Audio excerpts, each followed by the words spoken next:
और इत्तिसाल सबबी की दूसरी किस्म इत्तिसाल फ़र्अ, फ़र्अ का इत्तिसाल बिमा ऐसी चीज़ के साथ हुआ सबब महज़, जो सबब महज़ हो, लैसा बिइल्लतिन इल्लत ना हो, वज़अत लहू, जो इल्लत वज़ा की गई हो फ़र्अ के लिए। ठीक है।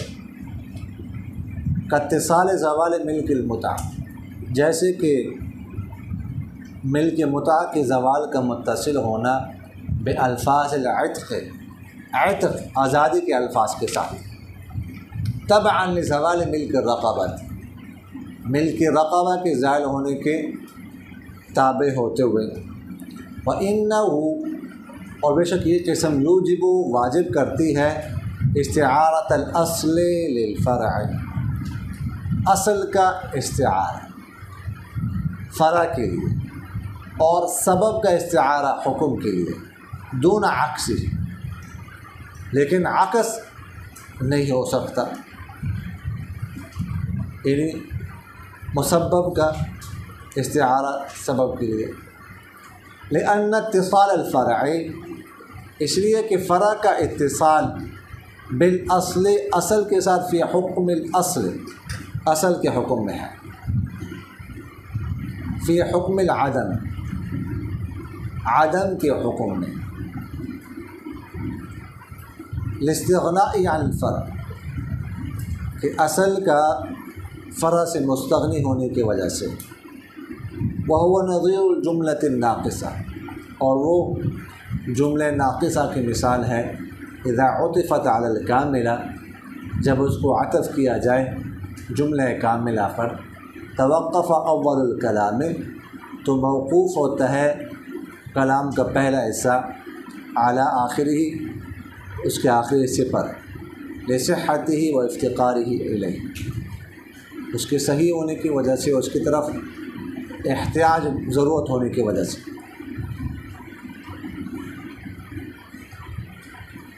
फ़अम्मल अव्वल, बहरहाल पहला कलाम जो है फ़तामुन फ़ी नफ़्सी, वो बज़ात ख़ुद ताम होता है और इस्तिग़नाइ अन्हु, के उसके दूसरे कलाम से मुस्तग़नी होने की वजह से। अच्छा जी,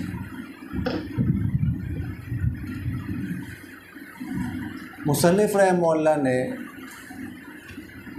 इत्तिसाल सबबी की पहली किस्म का ज़िक्र किया,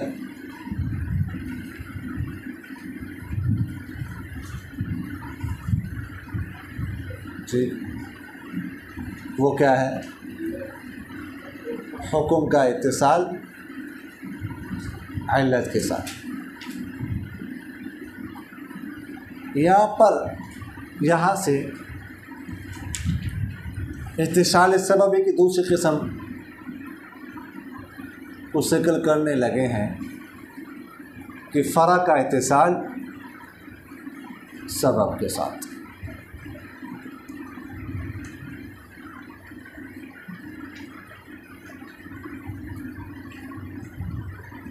फ़रा से मुराद क्या है? मुसब्बब है।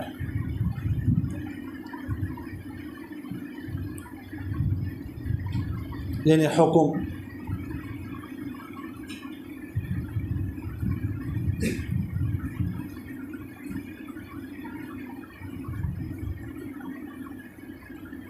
यहाँ पर मुसन्निफ़ रहमतुल्लाह फरमाया हुआ सबबुन महज़ुन, सबब महज़ कहकर किसको निकाल दिया? इल्लत को।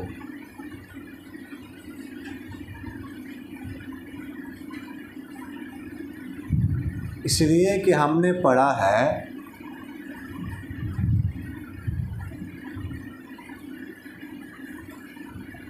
कि सबब जो है ना, सबब का इतलाक़ लुग़वी माना के एतबार से इल्लत पर भी होता है। पढ़ा है हमने। तो सबब महज़ कहकर ये बताना चाहते हैं कि यहाँ पर वो सबब मुराद है जो इल्लत के माना में ना हो।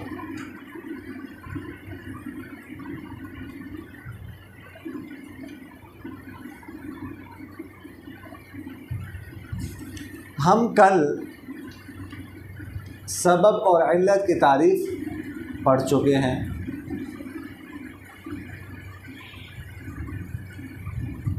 समझ आ कि इल्लत किसे कहते हैं।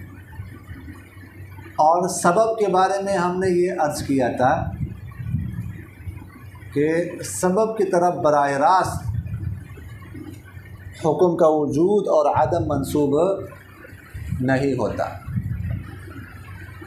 बल्कि दरमियान में एक वास्ता होता है जिसकी तरफ हुक्म का वजूद और आदम मंसूब होता है, और वो असल वास्ता इल्लत होता है। और उस इल्लत के ज़रिए से फिर सबब की तरफ जो है ना वो हुक्म की निस्बत होती है।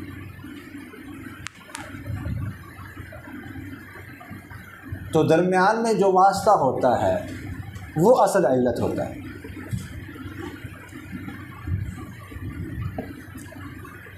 और सबब इल्लतुल इल्ला होता है।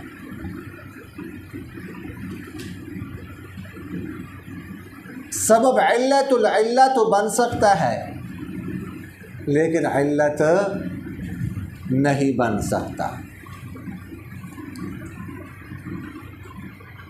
समझ आ रही कि नहीं आ रही? तो आगे फरमाते लैसा बिइल्लतिन वुज़िअत लहू,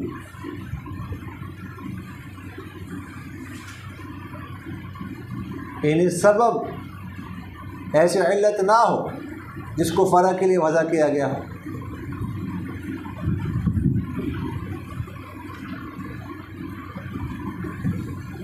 जब मुसन्निफ़ रहमतुल्लाह ने महज़ का लफ्ज़ ज़िक्र किया, सबबुन महज़ुन महज़ का, तो उसके बाद लैसा बिइल्लतिन वुज़िअत लहू, इस इजाफ़े की कोई ख़ास ज़रूरत नहीं थी।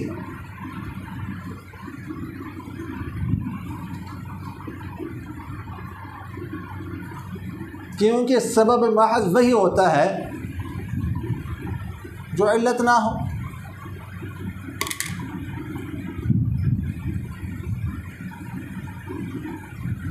लेकिन मुसन्निफ़ रहमतुल्लाह ने मज़ीद तकीद के लिए लैसा बिइल्लतिन वुज़िअत लहू इस क़ैद को ज़िक्र किया।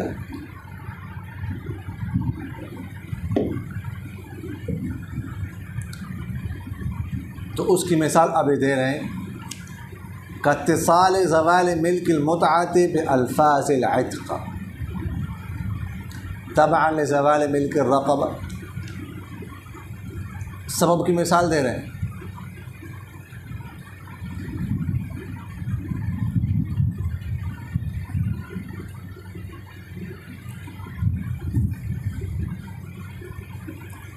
कि किसी ने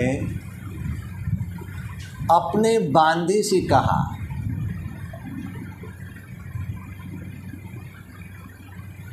कि अंते हुर्रतुन, या कहा हर्ररतुके,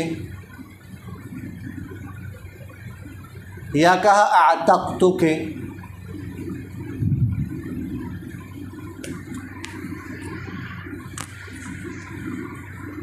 तो बांदी क्या हो जाएगी? आज़ाद हो जाएगी। और मिल के मुतआ जो है ना वो भी क्या हो जाएगी? ख़त्म हो जाएगी, ज़ायल हो जाएगी।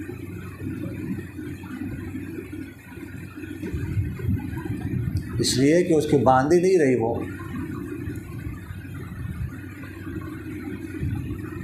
अब अगर उससे इस्तिमता करना चाहता है, फ़ायदा हासिल करना चाहता है, तो निकाह करना पड़ेगा।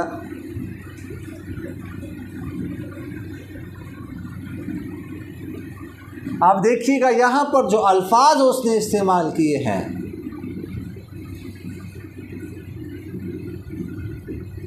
अल्फाज इतक़, वो इल्लत है किसके लिए? मिल के रक़बा के ज़वाल के लिए।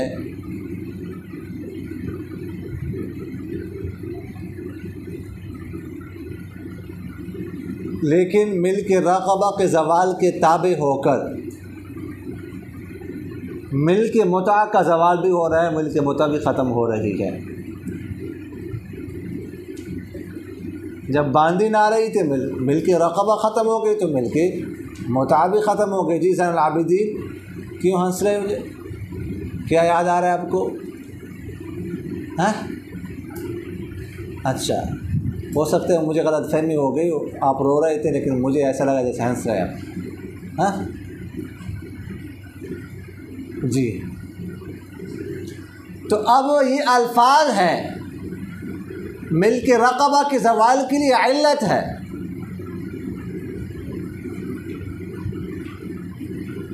और यही अल्फाज मिल के मुतआ के ज़वाल के लिए सबब हैं।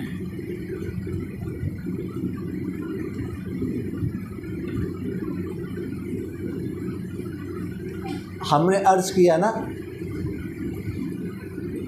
कि सबब की तरफ बराह रास्त जो है ना वो हुक्म का अदम और वजूद मंसूब नहीं होता, बल्कि दरमियान में एक वास्ता होता है जिसकी तरफ क्या होता है? हुक्म का वजूद मंसूब और वजूद या अदम मंसूब होता है, और फिर वो वास्ते से सबब की तरफ। चलो, बहुत पक्का लिखा हुआ है। अब देख लीजिए, ये है अंते हुर्रतुन, ये इल्लत है किसके लिए? मिल के रक़बा के ज़वाल के लिए। और इसकी ज़ायल होने से क्या हो रहा है? मिल के मुतआ का ज़वाल हो रहा है।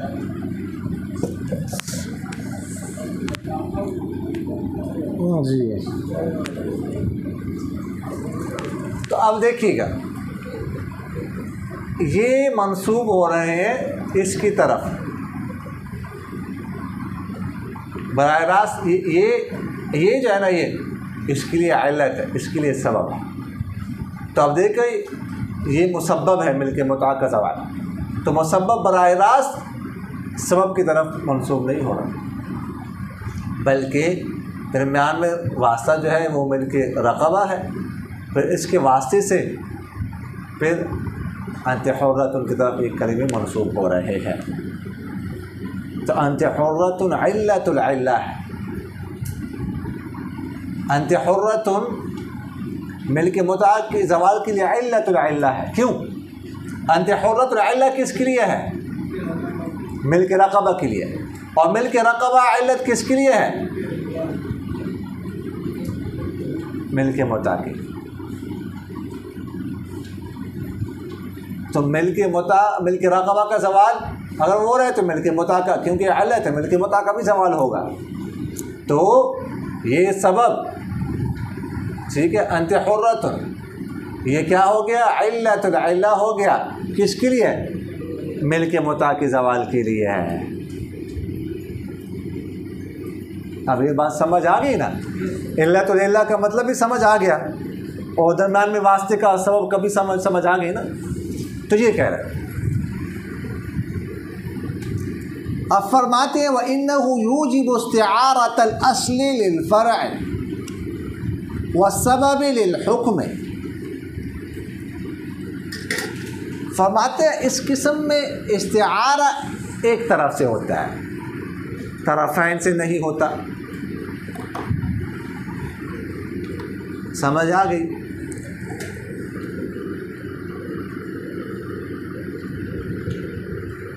यानी सबब बोलकर मुसब्बब मुराद लेना तो जायज़ है, लेकिन मुसब्बब बोलकर सबब मुराद लेना दुरुस्त नहीं है।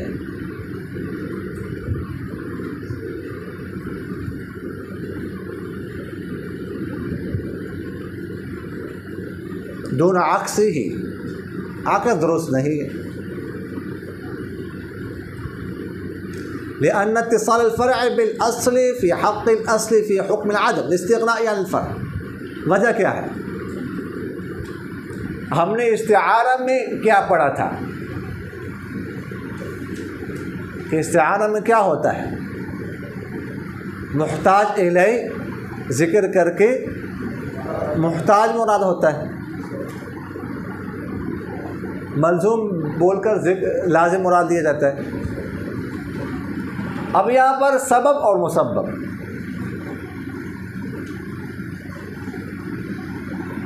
मुसब्बब असर का नाम है,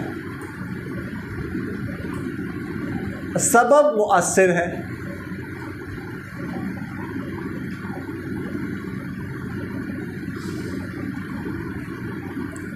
असर मुअस्सिर के बगैर नहीं आ सकता,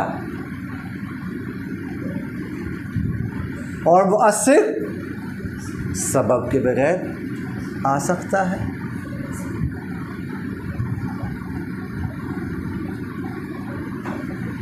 समझ आ गई कि नहीं आई? तो मुहताज इलैह कौन हुआ? सबब हुआ। मुहताज कौन हुआ? मुसब्बब हुआ।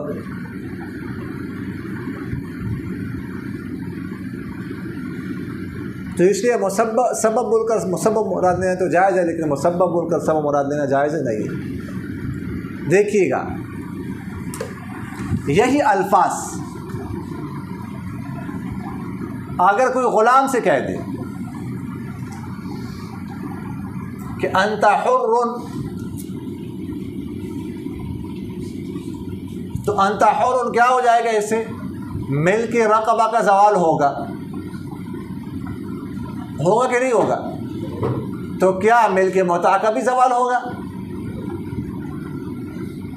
हाँ, मिल्क मुता तो है ही नहीं ना, तो हासिल ही अल्लाह के बंदे, वो तो ग़ुलाम है, उसको कौन सी ट्यूशन पढ़ानी।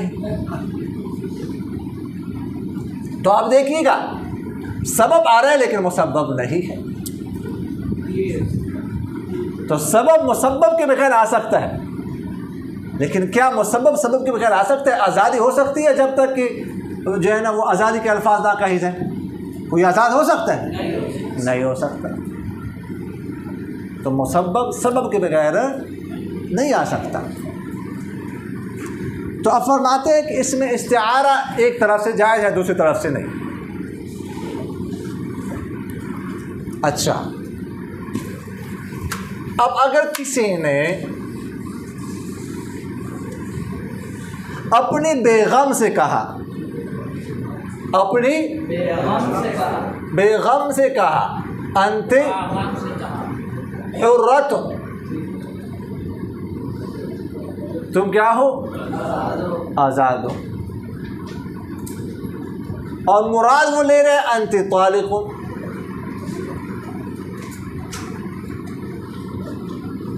तो ये दुरुस्त है।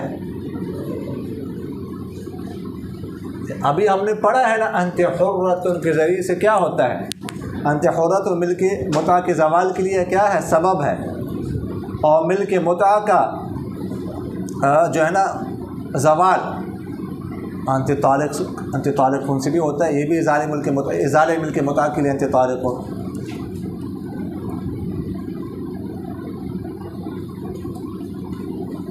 तो अंत हुर्रतुन ये अल्फाज सबब है, हाँ मिल के मुता का ज़वाल क्या है, मुसब्बब है, जो कि अंत तालिक़ से भी हो सकता है। तो अंत हुर्रतुन कहकर अंत तालिक़ुन अगर मुराद ले तो दुरुस्त है, उसकी बीवी को क्या हो जाएगी, तलाक़ वाक़ हो जाएगी। समझ आ रही। अगर कोई अपनी बांदी से कहता है अंत तालिक़ुन और मुराद क्या लेता है, अंत हुर्रतुन, तो ये दुरुस्त नहीं है।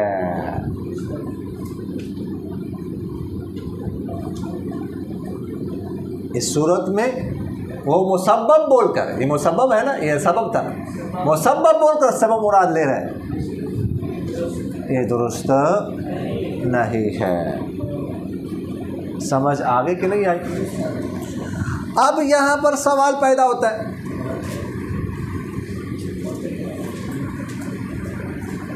कि आपने फरमाया कि सबब बोलकर मुसब्बब मुराद लेना तो जायज़ है, लेकिन मुसब्बब बोलकर सबब मुराद लेना जायज़ नहीं है।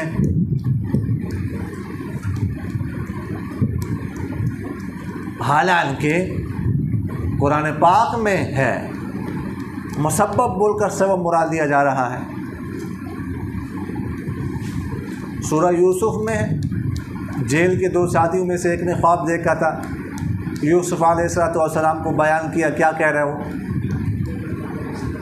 इन्नी अरानी आसिरु खमरा,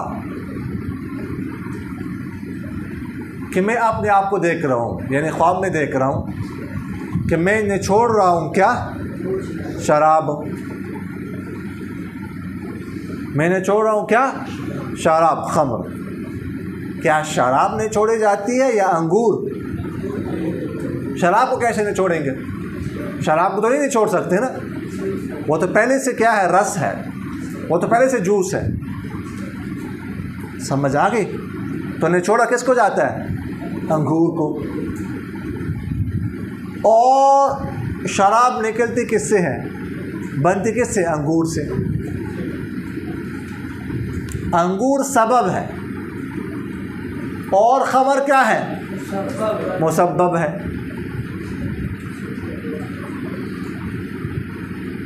तो मुसब्बब बोलकर यानी शराब बोलकर मुराद क्या ले रहे हैं, सब अंगूर मुराद ले रहे हैं कि शराब को तो नहीं निचोड़ा जा सकता, तो मुसब्बब बोलकर सब मुराद लिया जा रहा है। हालांकि आप ये कह रहे हैं कि दुरुस्त नहीं है। हुण की करना है मैंने ये दस,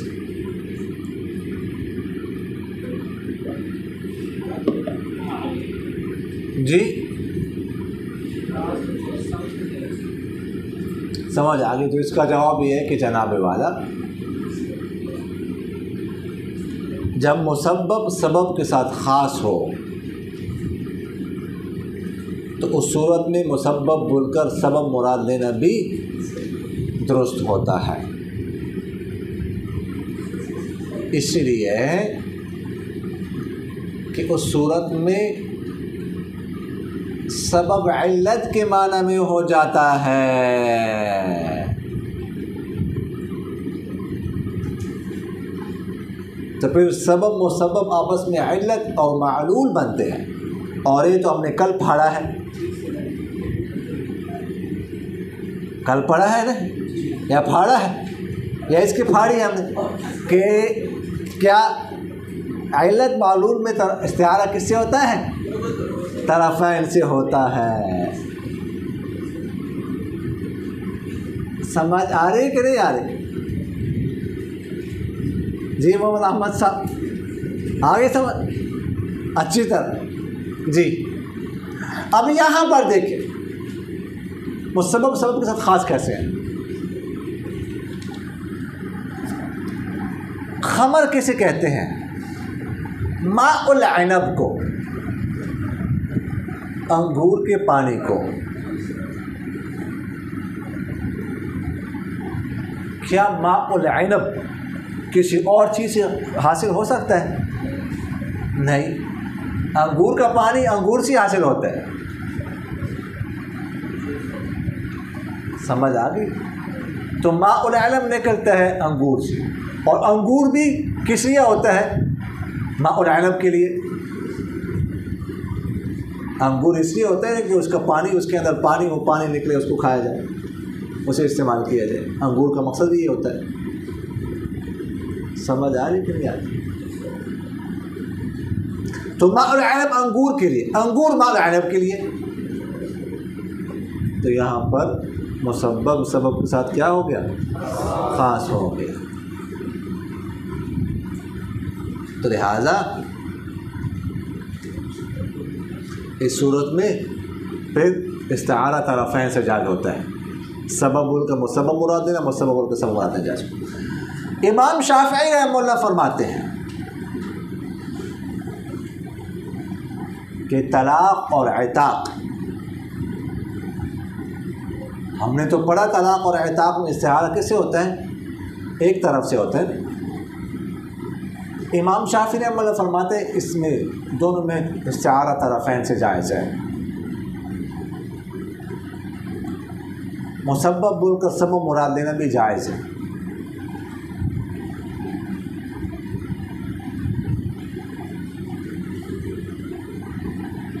वो फरमाते हैं कि इन दोनों के अंदर, इन दोनों के दरमियान इत्तिसाल मानवी मौजूद है।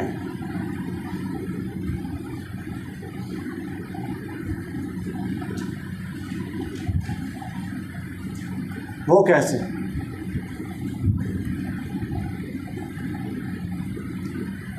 वो इस तौर पर कि दोनों इस्कात के कबील से हैं,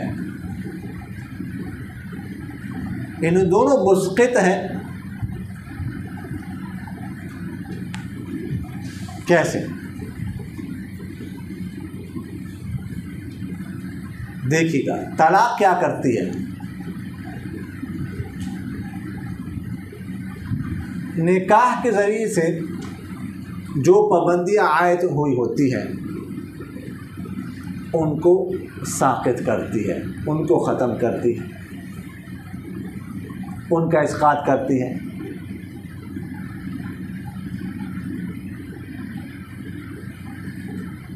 और इताक़ क्या करता है?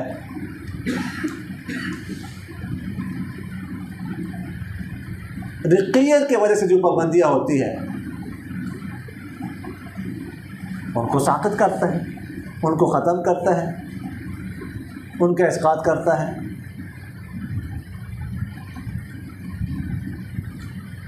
तो दोनों मुस्कित हो गए कि नहीं? दोनों इस्क़ात के कबील से हो गए ना।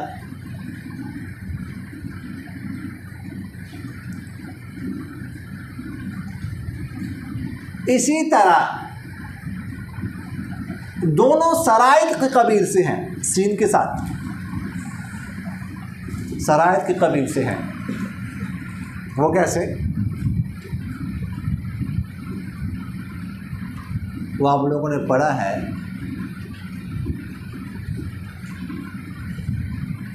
कि अगर किसी खातून के किसी निसफ को या रुबू को तलाक दी जाए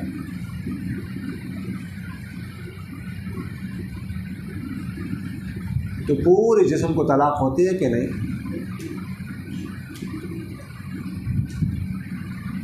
तो तलाक पूरे जिस्म में सिरायत करती है कि नहीं?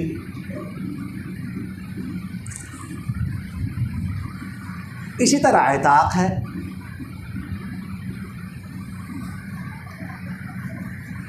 अगर आज़ादी एक आध जिस्म के एक आध हिस्से में वाक़ई की जाए तो पूरी जिस्म में सिरायत करती है कि नहीं? ऐसा नहीं हो सकता। कि आपने उसका एक हिस्सा आज़ाद कर दिया, एक जुज़ आज़ाद कर दी, पूरा जिस्म आज़ाद होता है कि नहीं। इसी तरह दोनों लुज़ूम के कबील से हैं।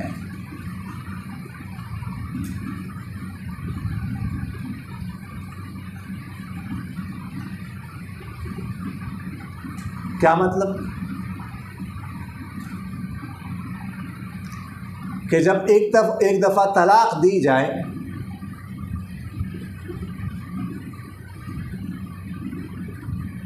या आज़ादी वाक़ई की जाए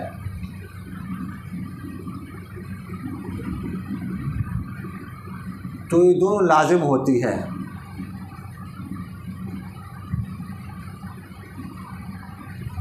आप इससे पे रुजू नहीं कर सकते। क्या तलाक देने के बाद आप तलाक को ख़त्म कर सकते हैं? नहीं ख़त्म। वो तो आप रुजू कर सकते का मतलब ये होता है कि आपने अगर 1 या 2 तलाक रजी दी है, 3 से पहले आप रुजू कर सकते हैं, लेकिन तलाक तो नहीं ख़त्म होगी। तलाक तो बरकरार है, तलाक ख़त्म हो जाएगी? नहीं होती।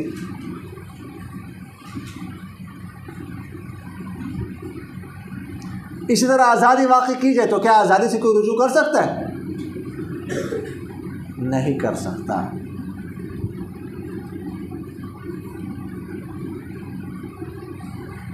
इसी तरह ये दोनों तालीक़ बेशर्त को कबूल करते हैं।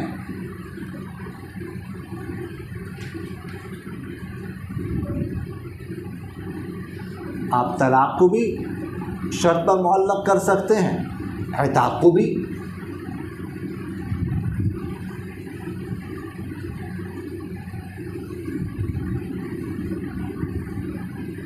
बीवी से कहा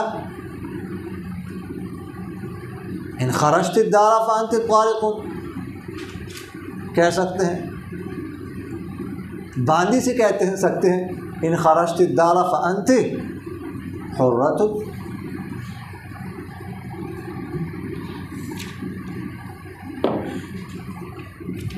तो लिहाजा वो फरमाते हैं कि दोनों में क्या है, चूँकि इत्तिसाल मानवी मौजूद है,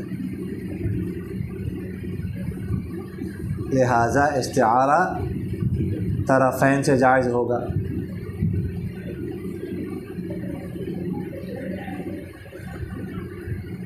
अपनी बीवी को अंत हुर्रतुन कहकर अंत तालिक़ुन मुराद देना भी जायज़।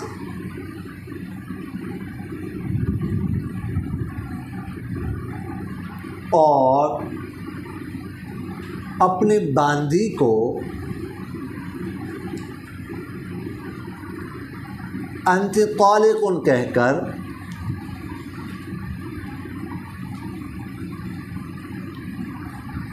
अंत हुर्रतुन मुराद लेना भी जायज़।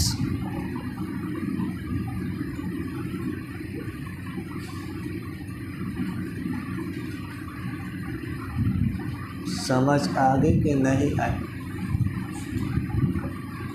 समझ आ गई कि नहीं आई? जैसे असद और रजुल शुजा के दरमियान इत्तिसाल मालूम मौजूद होता है।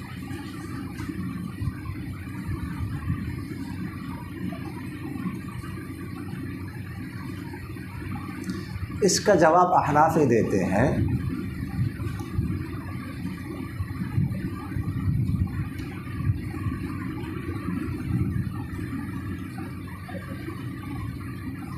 कि हमें ये तस्लीम नहीं है कि इनके दरमियान इत्तिसाल मानवी मौजूद है।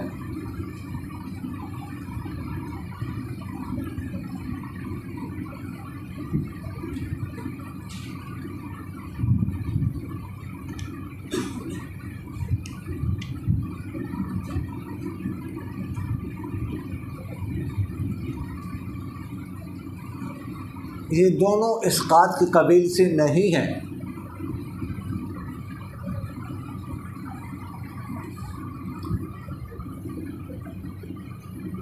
तलाक़ तो इसकात के कबील से है, हम कहते हैं कि वो क्या करती है, निकाह के ज़रिए से जो पाबंदियाँ होती हैं उनको साक़ित करती है।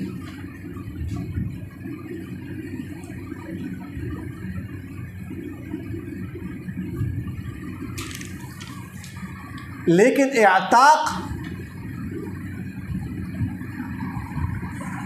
इसक़ात की कबील से नहीं है बल्कि इस्बात की कबील से है।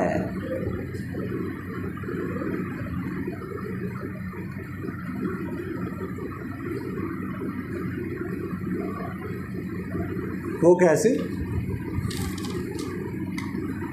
वो देखिएगा, इअताक़ जो होता है, इअताक़ वो क़ुव्वत हुर्रियत को साबित करता है।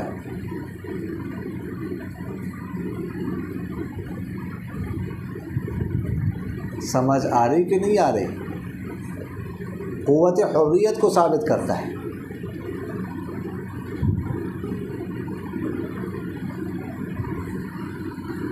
यानी उससे जब वो ग़ुलाम था उस वक्त उसके अंदर ये क़ुव्वत नहीं थी, अब उसको आज़ाद कर दिया आपने तो उसके अंदर ये क़ुव्वत साबित हो गई। तो तलाक़ तो मुस्क़ित है और इताक़ क्या है? मुस्बित है।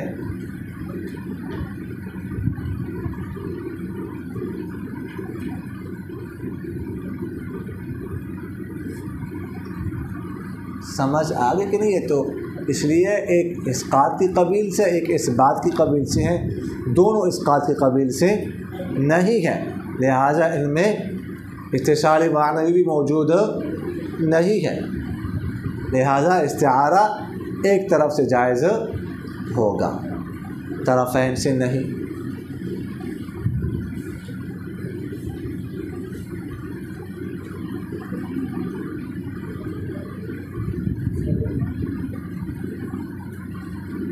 वहुव नज़ीरुल जुमलतिन नाक़िसति इज़ा उतिफ़त अलल कामिला।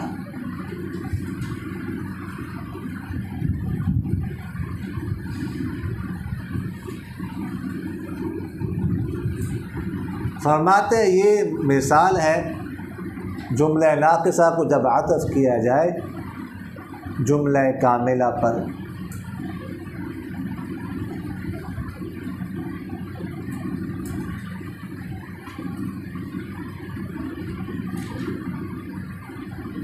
ये नज़ीर है क्या? यानी सबब और मुसब्बब के दरमियान हम कहते हैं इस्तिआरा एक तरफ से होता है, क्योंकि मुसब्बब मोहताज होता है सबब का, सबब मुसब्बब का मोहताज नहीं होता। लिहाजा सबब बोलकर मुसब्बब मुराद ले सकते हैं, लेकिन मुसब्बब बोलकर सबब मुराद नहीं। इसकी मिसाल देते हैं, जैसे देखिएगा, किसी ने कहा कि हिंदुन तालिकुन व ज़ैनबु,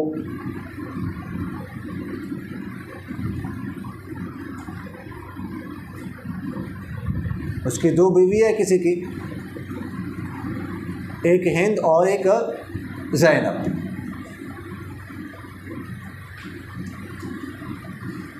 तो कह रहे हैं हिंद को भी तलाक़ हो और ज़ैनब को भी।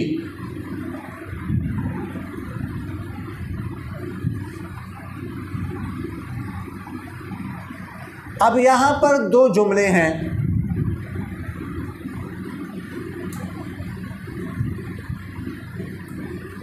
पहला जुमला है हिंदुन तालिकुन,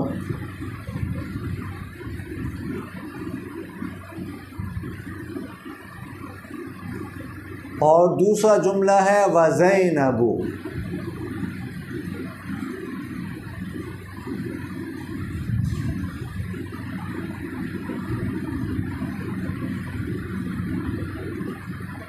पहला जुमला मुकम्मल है,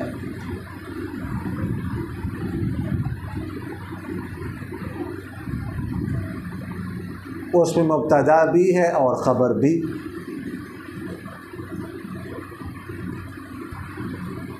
हिंदुन मुब्तदा है,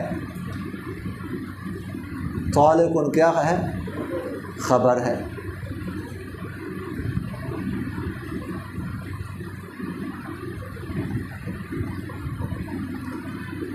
दूसरा जुमला नामुकम्मल है।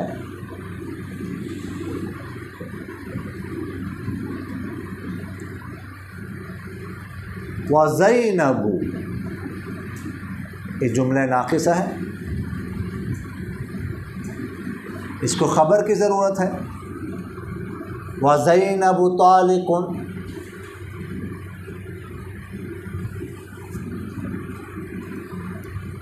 अगर सिर्फ ज़ैनब कहेंगे तो ये कुछ भी फ़ायदा नहीं देगा।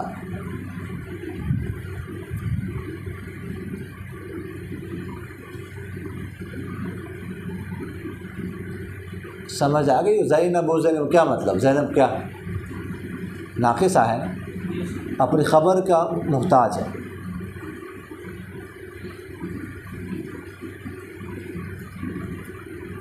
समझ आ रही कि नहीं आ रही? अब इन दोनों को मिला दिए वाव के ज़रिए से।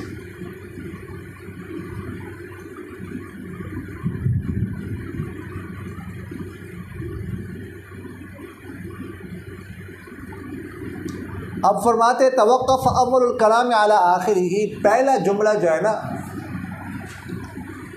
ये मौक़ूफ़ होगा दूसरे जुमले पर। इसका हुक्म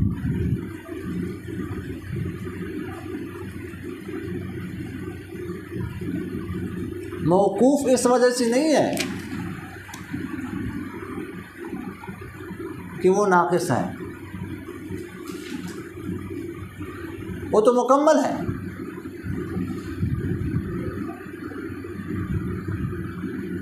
लेकिन हमने उसके हुक्म को मौक़ूफ़ कर दिया है दूसरा जो जुमला नाक़िसा है उसकी वजह से कि वो मोहताज है पहले जुमले का ख़बर में।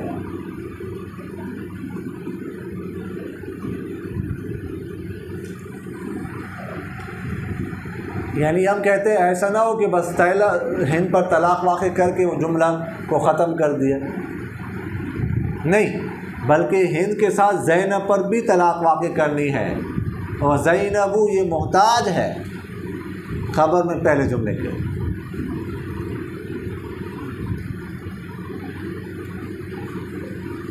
अगर आपने पहले जुमले को हुक्म लागू करके उसको फ़ारिग कर दिया, उसको मुकम्मल कर दिया, उसको मौक़ूफ़ ना किया तो दूसरा जुमला तो लग़व हो जाएगा। तो इस दूसरे जुमले को लग़व से बचाने के लिए हमने पहले जुमले के हुक्म को क्या कर दिया, मौक़ूफ़ कर दिया, ताकि दोनों पर तलाक़ क्या हो जाए। ज़ैनब कह कर इसको हम आतफ़ करेंगे पहले पर, तो जो मातूफ़ अलैह का हुक्म होता है वही मातूफ़ का होता है, तो उस पर तलाक़ वाक़ होने के साथ साथ ताकि ज़ैनब पर भी तलाक़ वाक़ हो जाए। ये बात समझ आ गई ना?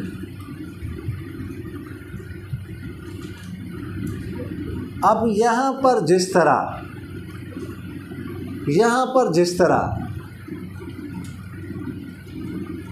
एहतियाज और इफ्तिक़ार, एहतियाज एक तरफ से है, वो जुमला नाक़िसा की तरफ से है ना, जुमला नाक़िसा मोहताज है। जुमला कामिला की तरफ से तो एहतियाज नहीं है, ज़रूरत नहीं है, वो तो मोहताज नहीं है। समझ आ गई कि नहीं आई? तो इसी तरह सबब और मुसब्बब में भी एहतियाज एक जानिब से है।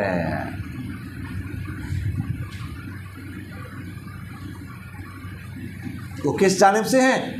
मुसब्बब की जानिब से, कि मुसब्बब मोहताज होता है सबब का।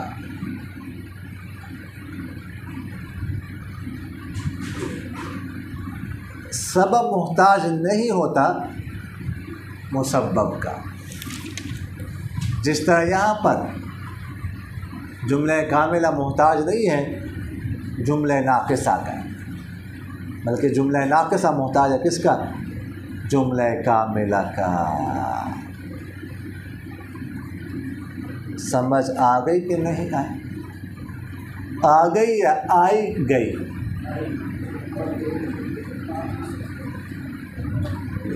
वमा अलैना इल्लल बलाग।